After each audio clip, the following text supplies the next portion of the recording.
Congratulations to Brazil for being the 2019 Copa America champions at home in Brazil, winning 3-1 versus Peru. This was a well-earned win. This is a team that had some hiccups as far as team play at the very beginning group stages, that started to work with new players, worked Everton in, got very comfortable with him. Arthur started to really be the maestro in the middle. Gabriel Jesus really came into form. This team worked their way up to be champions in this tournament. Now, while this tournament had a lot of controversy, one thing no one can say is that Brazil did not improve game after game after game. Yes, this final was actually a repeat of a group stage win. So Brazil won that game 5-0 versus Peru. But championships are different. And you knew that you were going to have to win this the hard way. Brazil did it. And they did it at home. It was very emotional ceremony. There was a lot. To be honest, there were a lot of great moments, a lot of high moments, and there were some low moments in this tournament. This tournament was very dramatic, to say the least. But as far as this game, the very first goal in about the 15th minute, Gabriel Jesus gets the ball, plays it off perfectly for Everton, slides it in, backdoor, boom, they're up 1-0. Then, in about the 40th minute or so, there was a ball where Thiago Silva was going for a slide tackle, a tackle just to kind of block the ball, but the hand that he leaned down to prop his body, the ball hit and they were awarded a penalty kick. And because of that, Guerrero scored the penalty kick and it was tied 1-1. Now, handballs have been the hardest thing for me to deal with VAR. It's like, technically, yes, these are handballs. Technically, yes, this is a penalty kick offense. But before VAR, if you were not intending to stop the ball, for the most part, the majority of the time it was not called. So that's the biggest change in the game, is that handballs have really determined games since VAR has been entered. And while there wasn't too much complaining from Brazil, it was a handball, it's not like you can argue it. It's just that he did have to land, and he was using that arm to land and prop himself up. All the same, 1-1, but Brazil answered back fast.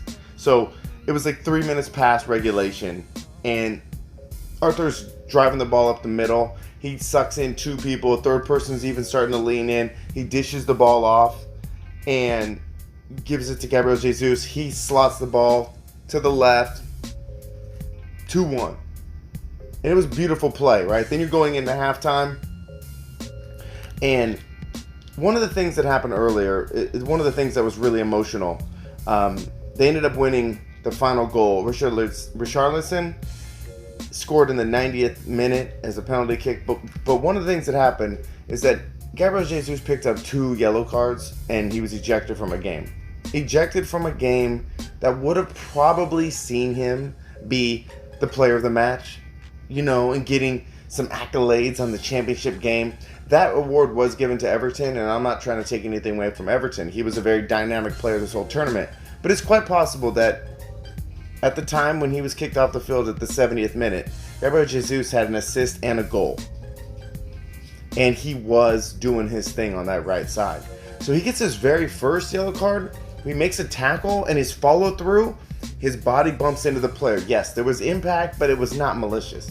And then the second yellow card he gets, he's going up to get a header. He did not get the ball, but he was trying to get it. It was almost like he had a blindside defender on his shoulder. He didn't mean to hit him, but he did. They were very quick to give Jesus both the yellows. And just see the highlights where he's crying on there. I knew why he's crying. It's very emotional. He was having a very good game.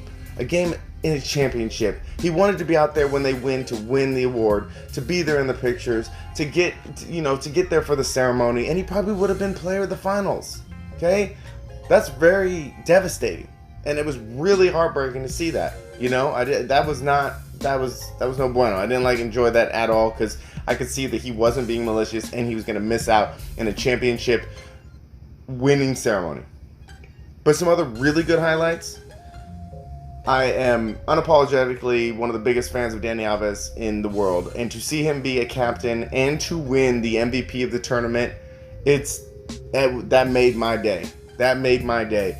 To also see Everton, he won the Golden Boot for the tournament. Congratulations! I think Dani Alves also picked up a Fair Play award. Pretty inconsequential award, but he did all the same.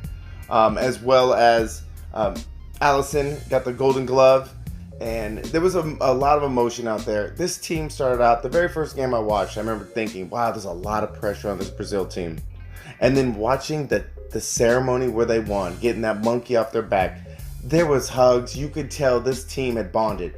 You know, you have Firmino just going around hugging everyone, like true hugs. These players have been through a lot. This tournament was really emotionally charged.